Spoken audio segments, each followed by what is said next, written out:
네, 오늘은 모수는 메시지이다. 믿음의 도약이 필요하다. 모수는 메시지이다. 믿음의 도약이 필요하다라는 제목으로 하나님 말씀 증거하도록 하겠습니다. 핍박자 사울이 다메섹 도상에서 예수님을 만났습니다. 그 다음에 아나니아의 만남을 통해서 두 가지 변화가 나타나죠. 눈에 비늘 같은 것이 벗겨지고 보게 되었습니다. 또 하나 성령 충만함을 받았다. 3일 동안 금식하고 난 다음에 벌어진 사건입니다. 그리고 난 다음에 그 초기 다메섹, 그 변화받았던 다메섹에서의 사역이 나옵니다. 사실 초기 사역이라고 말하기보다는 사도 바울의 최초의 사역이다. 그것을 우리에게 보여주고 있습니다. 믿자마자 어떤 일이 보여졌느냐, 변화받자마자 어떤 일들이 드러나느냐, 두 가지 특징이 있었습니다. 첫째는 즉각적인 순종이 있었다는 것입니다. 20절 보십시오. 즉시로 각 회당에서 예수가 하나님의 아들이라 이심을 전파하니, 즉시로 at once, immediately, 즉시. 하나님께서는 이게 좋아하는 사람이 좀 있잖아요. 성경을 보면 패턴이 나오는데 이렇게 머뭇머뭇거리거나 미적미적하는 사람을 좋아하는 이는 거의 없었어요. 뭐든지 말씀하면 즉시, 곧, 뭐 이런 걸 굉장히 좋아하십니다.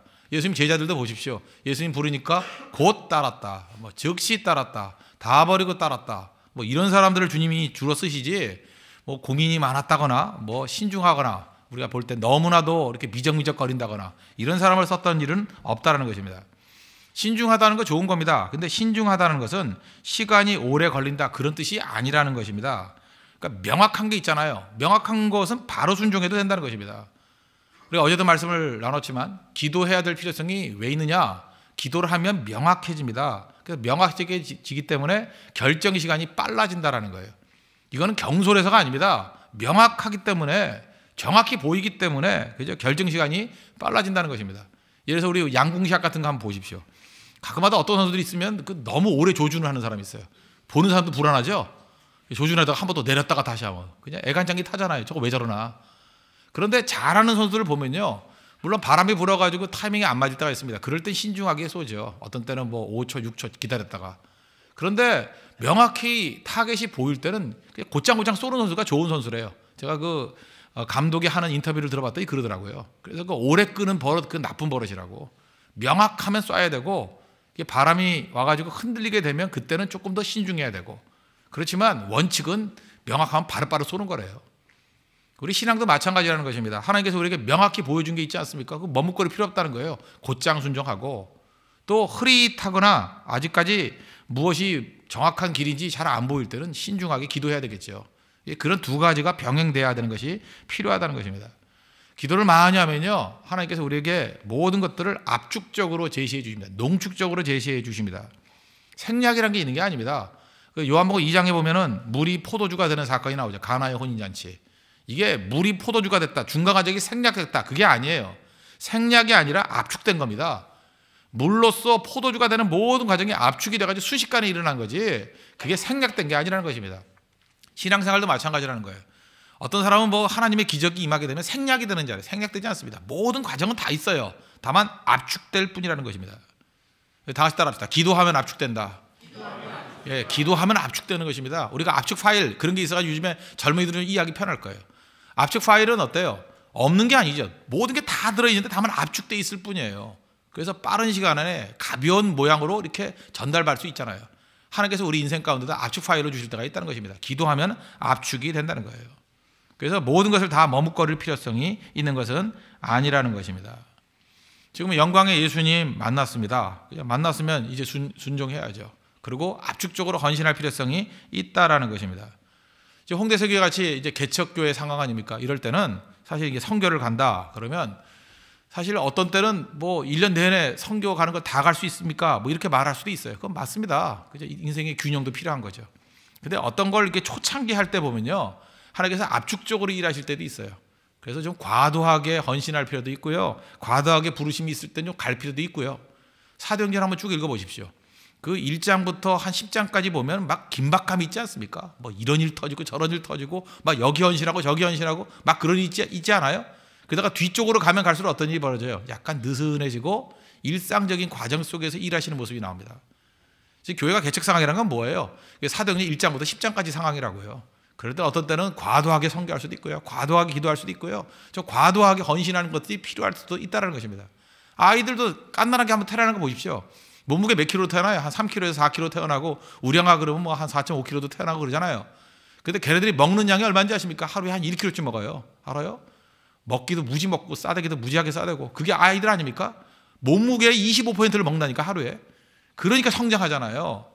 그런데 우리가 어린아이를 놓고 너 그렇게 먹다가는 과식한다, 너 다이어트 해야 된다, 그러면서 그냥 뭐 젖도 주다 말고 그러면 안 되죠. 아이들 보면은 보통 4시간 단위로 6번 정도 먹는다. 수유 시간이 6시간 6번 먹는다 그러잖아요. 어마어마하게 먹습니다. 왜? 초창기이기 때문에. 지금 사도 바울의 초창기 모습을 보십시오. 그냥 즉각적인 순종을 통해서 어마어마한 일을 하더라는 거예요. 이게 꼭 필요하다는 것입니다. 그런데 이걸 모르는 사람들은요, 시작할 때 잠깐 신중하라 그래요. 시작할 때 천천히 해야 된다고. 그렇게 하면 안 된다 그러고. 자기가 변화의 체험이 없었기 때문에 다른 초신자들조차도 어렵게 만드는 경우가 많이 있다는 것입니다. 그러므로 우리 교회는 호흡이 있어야 됩니다. 호흡은 들숨과 날숨이 있어야죠. 날숨이 뭐예요? 제자들을 세상에 내보내는 거예요. 나가서 복음 증거하는 거. 그 사도 바울과 같이 이렇게 복음 증거하는 거. 그 다음에 들숨이 뭐예요? 세상에 보냈던 사람들이 빨려 들어오는 거예요. 많은 영혼들을 주께로 이끌고 오는 것입니다. 그래서 9장 25절 보니까 이 다메섹에서 사역했을 때 벌써 사도 바울의 제자들이 나오잖아요. 그의 제자들이 밤에 사울을 광줄에 담아 성벽에서 달아 내리니라. 벌써 다메섹 그 변화된 그 자리에서 복음 증거했더니 그의 제자들이 생겼다라는 거예요. 여러분의 제자들이 생깁니까? 말씀의 제자들이 납니까? 뭐 아직도 뭐 하려고 그러면 맨날 그 준비한다 그러고요. 뭐 준비기라 그러고. 그 명확한 거, 예를 들어서 예배 드리는 거 명확하잖아요. 당장 해야 됩니다. 기도하는 거 명확하잖아요. 당장 해야 됩니다. 내가 섬기는 사역이 있잖아요. 명확하죠. 그 당장 해야 됩니다. 미적거리는 거 아니에요. 시간만 끌 뿐이지 그거 아무것도 아니라는 것입니다. 명확히 내가 갈 길이 보이잖아요. 내가 헌신할 길이 보이잖아요. 내가 사역할 길이 보이잖아요. 그럼 즉각적인 헌신이 반드시 필요하다는 것입니다. 다음날 준비만 할 거예요? 열매가 나와야죠. 제자훈련의 고전적인 책이 있습니다. 그 내비게이터에 르로이 아임스라는 사람이 쓴 책이죠. 로스타트 디사이플 메이킹이라는 책인데, 그게 뭐 저는 직역하는 게 더 좋다고 생각해요. 제자훈련의 잃어버린 예술. 제자훈련의 잃어버린 예술. 이거 고전적인 책이에요. 근데 제가 보니까 2009년에 개정판이 또 나왔더라고요. 제가 고등학교 다닐 때, 대학교 다닐 때 읽었던 아주 그 명저서거든요. 그죠? 제자훈련의 잃어버린 예술. 근데 그 내비게이터 출판사에서는 제자 삼는 사역의 기술 이렇게 번역이 되더라고요. 저는 아트를 기술이라는 번역보다는 예술이라는 표현이 더 맞는 것 같아요. 거기 굉장히 그 제자훈련에 대한 주옥 같은 내용들이 많이 들어있는데, 그중에 그 예화 중에 하나가 마음속에 남는 게 그거예요. 어떤 사람이 구두 공장을 만들었대요.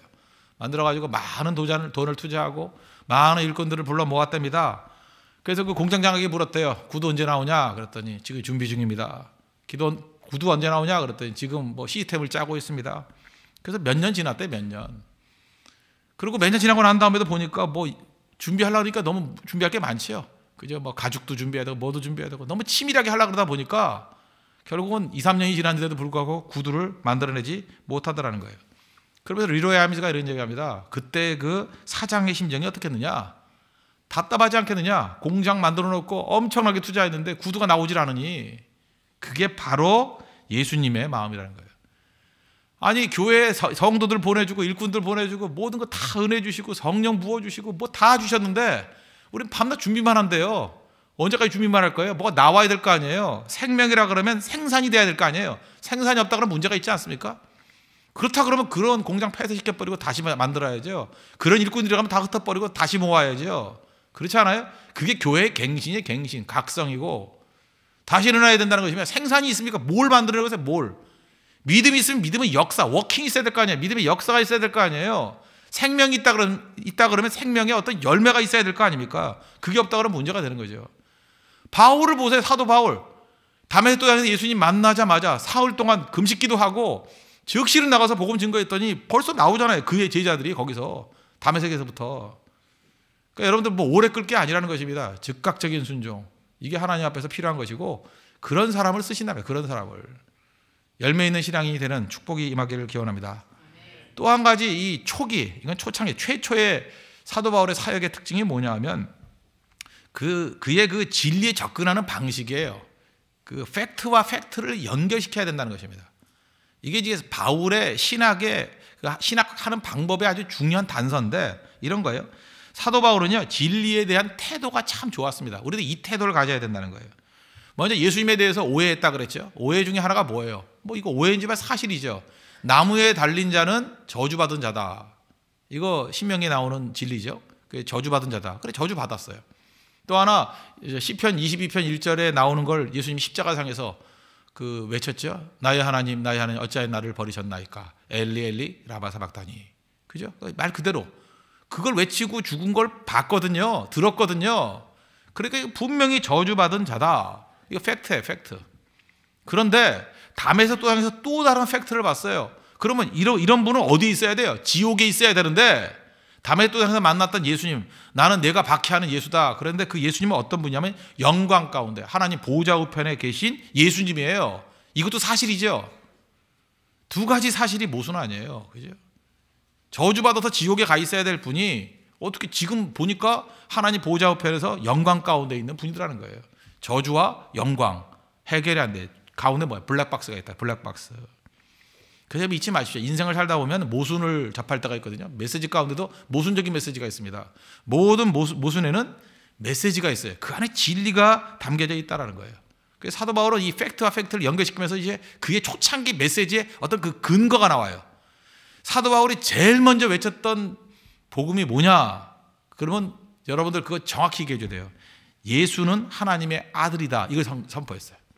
첫 번째 메시지예요. 예수는 하나님의 아들이다. 20절 보십시오. 즉시로 각 회당에서 예수가 하나님의 아들이심을 전파하니. 하나님의 아들이다, 이게 뭐예요? 담에색 도상에서 만난 예수님이에요. 하나님 보좌 우편에 계시잖아요. 영광 가운데 계시다. 예수님이 영광의 분이다. 영광의 하나님이다. 이거 증거 못하는 사람들 많아요. 왜 그러냐면 지금까지 자기가 가지고 있던 선입견이 있잖아요. 예수님 저주받은 자라는데, 저주받은 자가 어떻게 영광 가운데 있어요? 그러니까 보고도 인정을 못하는 거예요. 보고도.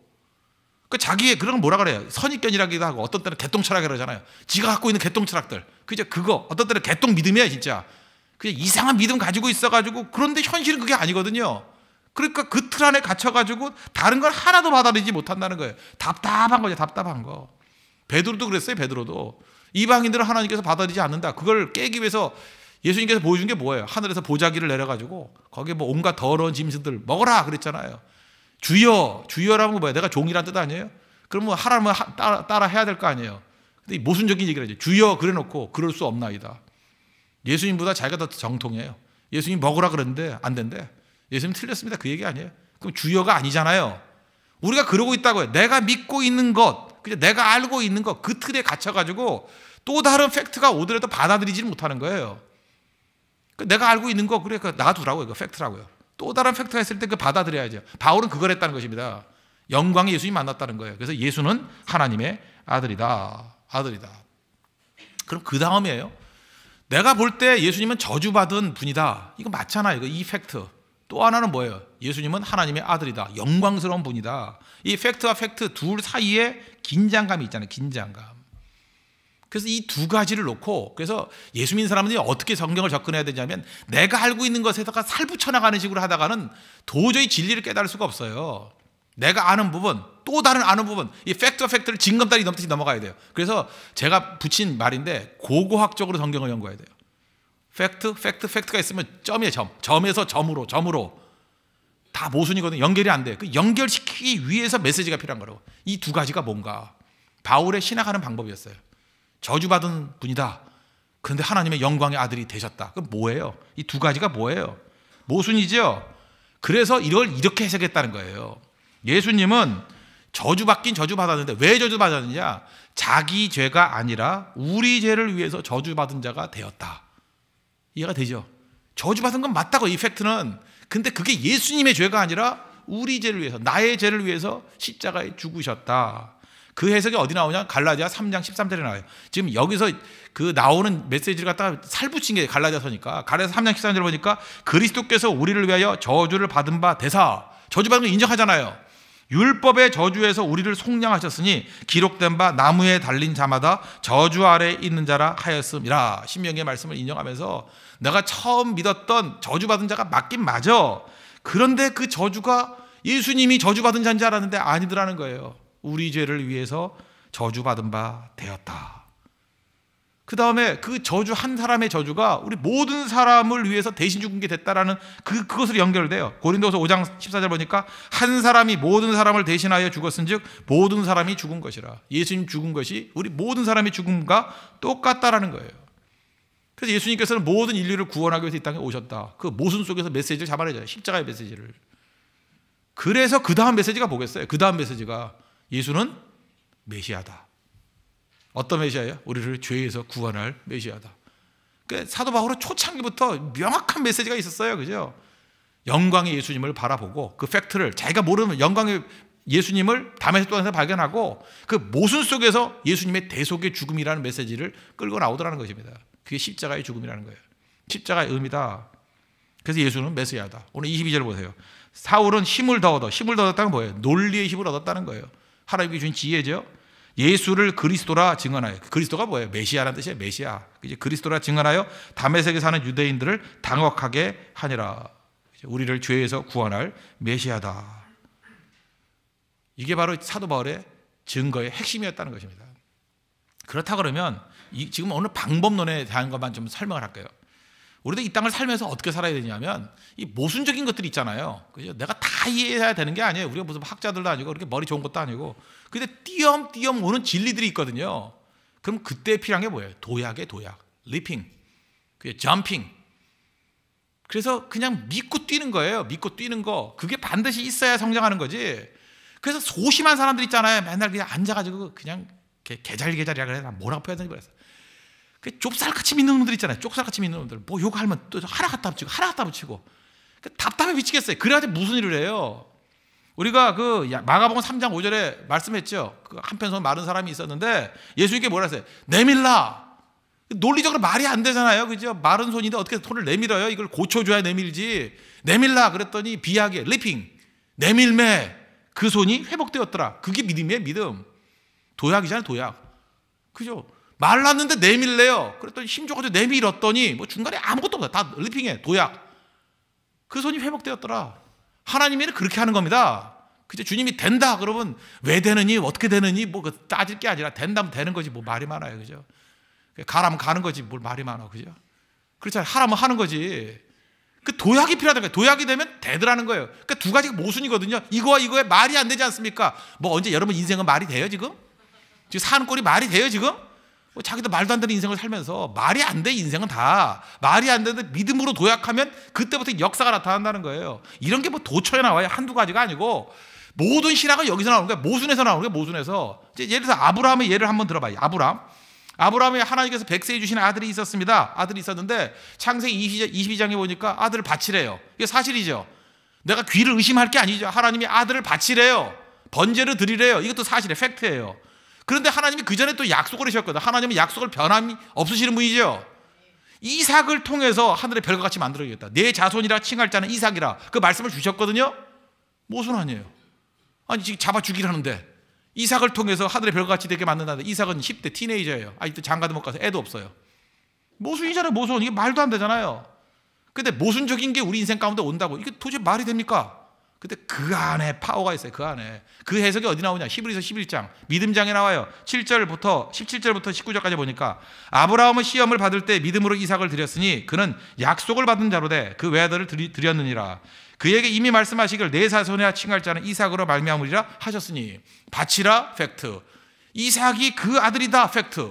모순이잖아요. 그 모순을 어떻게 해석을 했어요? 그가 하나님이 능히 이삭을 죽은 자 가운데서 다시 살리실 줄로 생각한지라. 뭘 생각했어요? 부활신앙을 끌어냈다고. 부활신앙. 그래 맞아요. 그러면 죽었다 다시 살아나겠지. 그러고 바치러 갔다라는 거예요. 그러니까 모리아산에 올라갈 때의 아브라함의 심정에는 이제까지 누구도 보지 못했던, 그러니까 그 초창기의 믿음의 사람이 벌써 예수 그리스도의 부활을 바라봤다는 거예요. 부활신앙. 죽었다 살리시는 분이구만. 그러니까 이런 명령을 내리지. 물론 그거는 아니었어요. 그죠? 그러나 죽었다 살린 거는 마찬가지잖아. 여호와 일에 준비해 주셔서 그 길을 피하게 만드시잖아요. 그러니까 신앙의 도약이라는 건 이렇게 나타난다는 것입니다. 이거 뭐 한두 개가 아니죠. 예를 들어서 출애굽기 얼마 전에 살폈잖아요. 출애굽기에서 하나님께서 이스라엘 백성들을 출애굽시켰습니다. 목표가 어디에? 가나안이다. 출애굽과 가나안이다. 그러면 상식적으로 어디로 인도해야 돼요? 빠른 길로 인도해야 되는 거 아니에요? 여러분 그렇게 생각 안 해요? 빠른 길이 뭐였어요? 그게 블레셋 사람의 땅의 길이에요. 근데 하나님께서 어디로 인도했어요? 남쪽으로 유도해가지고 힘든 길, 40년이나 돌게 만드는 홍해 길. 출애굽기 13장 17절 이렇게 합니다. 바로가 백성을 보낸 후에 블레셋 사람의 땅의 길은 가까울지라도 하나님이 그들을 그 길로 인도하지 아니하셨으니. 이 딜레마 아니에요? 이게 뭐야 이게? 그럴 때 이는 하나님이 말씀하시기를 이 백성이 전쟁을 하게 되면 마음을 돌이켜 애굽으로 돌아갈까 하셨습니다. 이제 해석이 나오죠. 왜 하나님이 그렇게 인도했어요? 이 또 준비가 덜 된 백성들이니까 조금 어려움이 있으면 돌아갈까 봐 훈련이 필요해서 그래서 이 길로 인도했다라는 해석이 나오잖아요. 이게 믿음이에요, 믿음. 뭐 이런 식으로 해석하면 한두 개입니까? 뭐 예를 들어서 요셉의 예를 들읍시다. 요셉이 하나님이 동행한대요. 동행하는데 나타나는 건 밤낮 허구한 날 고난이에요. 그랬더니 창세기 45장 5절에서 뭐라고 고백해요? 당신들이 나를 이곳에 팔았다고 해서 근심하지 마소서, 한탄하지 마소서. 뭐라고 해석해요? 하나님이 생명을 구원하시려고 나를 당신들보다 먼저 보냈습니다. 이게 해석 아니에요.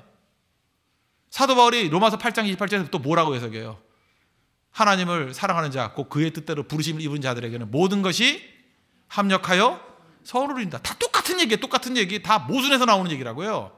블랙박스가 있는데 그죠? 블랙박스가 우리 항상 있어야 돼요. A라는 팩트와 B라는 팩트 사이에 블랙박스가 있어야 돼요. 그래서 블랙박스를 가지고 해석을 하는 거예요. 왜 A에서 B가 되느냐? 고고학적인 접근해야 돼요. 왜 이렇게 접근해야 되냐? 이 중간에 이야기를 떼와야 돼요.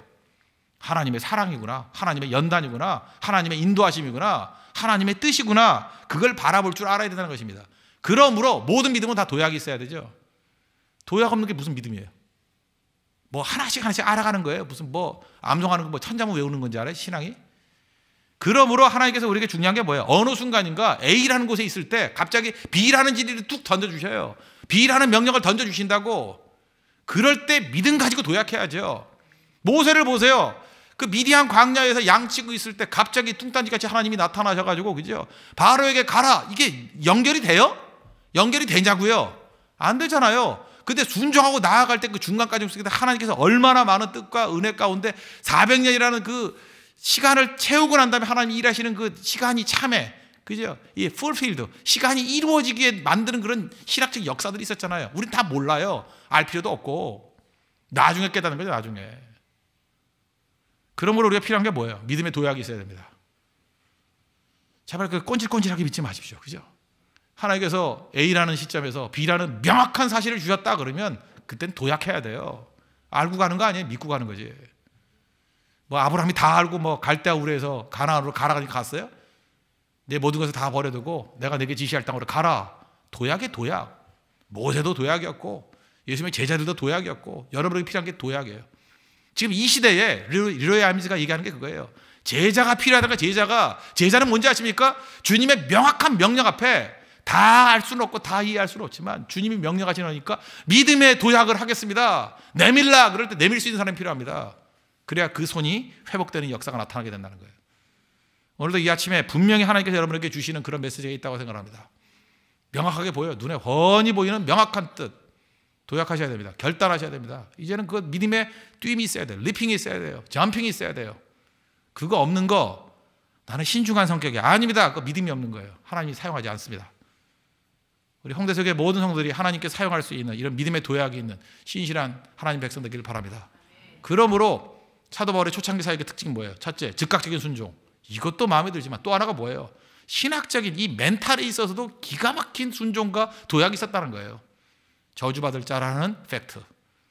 그런데 하나님의 영광의 보좌에 서 있는 하나님의 아들로서의 팩트. 두 가지를 통해서 나온 게 뭐예요? 십자가 신학이 거기서 나왔다. 십자가 신학. 우리 죄를 위해서 죽으신 분이구나. 그분이 메시아구나. 그분은 메시아예요. 사도 바울은 초창기부터 사실은 뭐 십자가의 신학에 대해서 명확하게 닦게 됐다는 것입니다. 이게 신학이에요. 이게 십자가예요. 그 예수님 믿고 증거하는 믿음의 신실한 종 되기를 축원합니다. 기도하겠습니다. 다 같이 하나님 앞에 간구하도록 하겠습니다. 이 시간에 하나님 믿음의 도약이 있고 믿음의 순종이 있는 하나님의 종 되게 해달라고 다 같이 하나님 앞에 간구하도록 하겠습니다.